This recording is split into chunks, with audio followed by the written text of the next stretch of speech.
જય માતાજી મિત્રો, સ્વાગત છે તમારા નવા એડિટિંગ વિડીયોની અંદર। મિત્રો તમે ચેનલ પર નવા આવ્યા હોય તો ચેનલ પ્લીઝ સબસ્ક્રાઈબ કરી દેજો, બાજુમાં પેલા બેલ આઇકનને પ્રેસ કરી દેજો જેથી નવા આવતા વિડીયોની નોટિફિકેશન તમારા સુધી પહોંચે।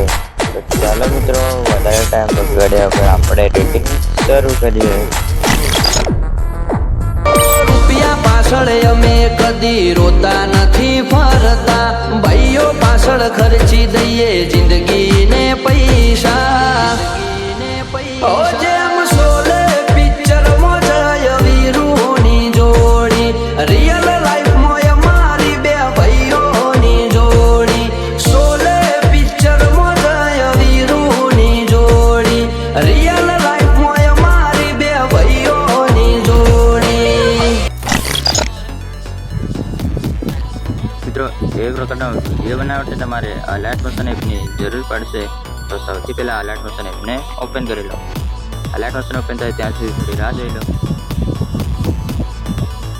તો અલર્ટ મોશન ઓપન કર્યા પછી તમને આ પ્રકારનો ઇન્ટરફેસ જોવા મળશે। તો તમારે અહીંયા પ્રોજેક્ટ ઓપ્શન પર ક્લિક કરી દેવાનું છે। પ્રોજેક્ટ ઓપ્શન પર ક્લિક કરશો તો તમને બે પ્રોજેક્ટ જોવા મળશે। એ બંને પ્રોજેક્ટની લિંક તમને ટેલિગ્રામ ચેનલની અંદર મળી જશે।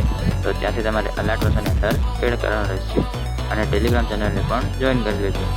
તો અહીંયા સૌથી પહેલાં અહીંયા ફૂલ પ્રોજેક્ટને ઓપન કરી લો।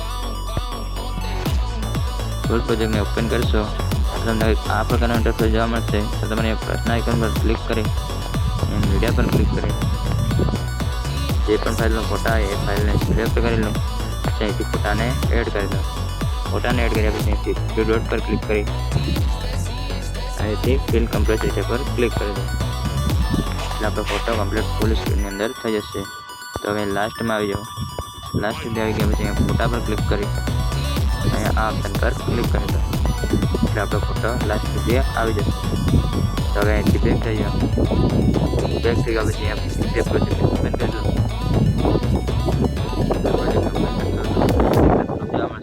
તો સૌથી પહેલાં આ પીએનજી ગ્રુપ સિલેક્ટ કરી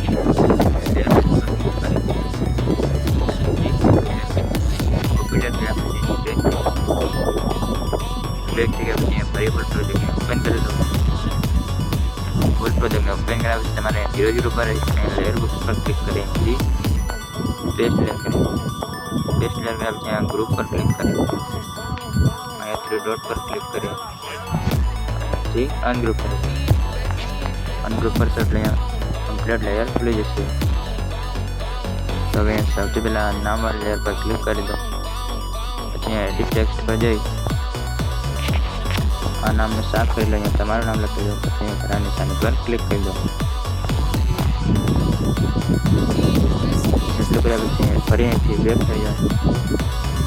બેક થઈ ગયા પછી ફરી પ્રોજેક્ટને ઓપન કરી લો।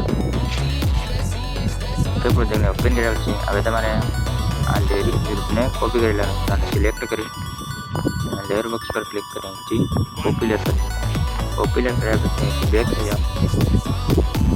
બેક થઈ ગયા પછી ફરી ફૂલ પ્રોજેક્ટને ઓપન કરી લો। ફૂલ પ્રોજેક્ટને ઓપન કર્યા પછી હવે તમારે અહીંયા 0.14 પર આવે અહીંયા લેયર બોક્સ પર ક્લિક કરી અહીંયાથી પેસ્ટ લેયર કરી દો અને 14 પર ક્લિક કરી અહીંથી એક માર્ક લગાવી દો। હવે આ ગ્રુપ પર ક્લિક કરી અહીંથી થ્રી ડોટ પર ક્લિક કરી દો। પછી અહીંથી અનગ્રુપ કરી દો। ગ્રુપ પર છો એટલે લિરિક્સ કમ્પ્લીટ અનગ્રુપ થઈ જશે। અહીંયા કમ્પ્લીટ લિરિક્સ લાગી ગઈ છે। તો હવે ફરી અહીંથી બેક થઈ જાઓ। બેક થઈ ગયા પછી અહીંયા ફરી ઇફેક્ટ પ્રોજેક્ટને ઓપન કરી દો। ઇફેક્ટ પ્રોજેક્ટને ઓપન કર્યા પછી હવે તમારે અહીંયા આ ઇફેક્ટ ગ્રુપને કોપી કરી લેવાનું છે। આને સિલેક્ટ કરી અહીંયા લેયર બોક્સ પર ક્લિક કરી અહીંયાથી કોપી લેયર કરી દો। કોપી લેયર કર્યા પછી અહીંથી બેક થઈ જાઓ। બેક થઈ ગયા પછી અહીંયા ફૂલ પ્રોજેક્ટને ઓપન કરી દો। ફૂલ પ્રોજેક્ટને ઓપન કર્યા પછી અહીંયા આ માર્ક પર આવે અહીંયા લેયર બોક્સ પર ક્લિક કરી અહીંથી પેસ્ટ લેયર કરી દો। પેસ્ટ લેયર કર્યા પછી અહીંયા ગ્રુપ પર ક્લિક કરી અહીંથી ડોટ પર ક્લિક કરી દો। પછી અહીંથી અનગ્રુપ કરી દો। અનગ્રુપ કરશો એટલે કમ્પ્લીટ ઇફેક્ટ વાગી જશે। તમે જોઈ શકો છો અહીંયા કમ્પ્લીટ ઇફેક્ટ બની રહી છે. તો હવે અહીંયા ફરી અહીંથી બેક થઈ જાઓ. બેક થઈ ગયા પછી અહીંયા ફરી બે પ્રોજેક્ટને ઓપન કરી લો. તે પ્રોજેક્ટને ઓપન કર્યા પછી હવે તમારે આ ઓવરલેને કોપી કરી લેવાનું છે. અને સિલેક્ટ કરી અહીંયા લેયર બોક્સ પર ક્લિક કરી અહીંથી કોપી લેયર કરી દો. કોપી લેયર કર્યા પછી અહીંથી બેક થઈ જાઓ. બેક થઈ ગયા પછી અહીંયા ફરી ફૂલ પ્રોજેક્ટને ઓપન કરી લો. ફૂલ પ્રોજેક્ટને ઓપન કર્યા પછી 0 પર લેયર બોક્સ પર ક્લિક કરી પેસ્ટ લેયર કરી. પેસ્ટ લેયર કરશો એટલે કમ્પ્લીટ ઓવરલે લાગી જશે. તો હવે અહીંયા ફરી અહીંથી બેક થઈ જાઓ. બેક થઈ ગયા પછી ફરી તે પ્રોજેક્ટને ઓપન કરી દો.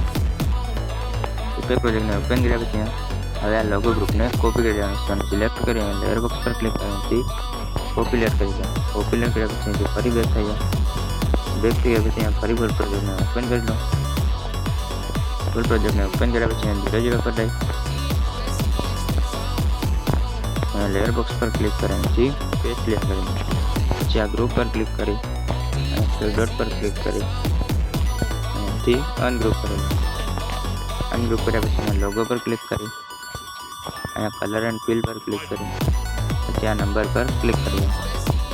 નંબર પર ક્લિક કર્યા પછી તમારા ફોટો પર ક્લિક કરી અહીંયા પ્લસ તમારા લોગો પર ક્લિક કરી અહીંયા પ્લસના આઇકન પર ક્લિક કરી દો. એટલે અહીંયા તમારો લોગો એડ થઈ જશે. એવી જ રીતે અહીંયા નીચેવાળા લોગોને પણ તમારા લોગો એડ કરો. તો હવે આ વિડીયોને એક્સપોર્ટ કરી દો. એક્સપોર્ટ કરવા માટે આ ઓપ્શન પર ક્લિક કરી દો. પછી તીર પર ક્લિક કરી દો. પછી અહીંથી સેટિંગ કરી દો. સેટિંગ કર્યા પછી એક્સપોર્ટ પર ક્લિક કરી દો. એટલે આપણે વિડીયો કમ્પ્લીટ ગેલેરીની અંદર સેવ થઈ જશે.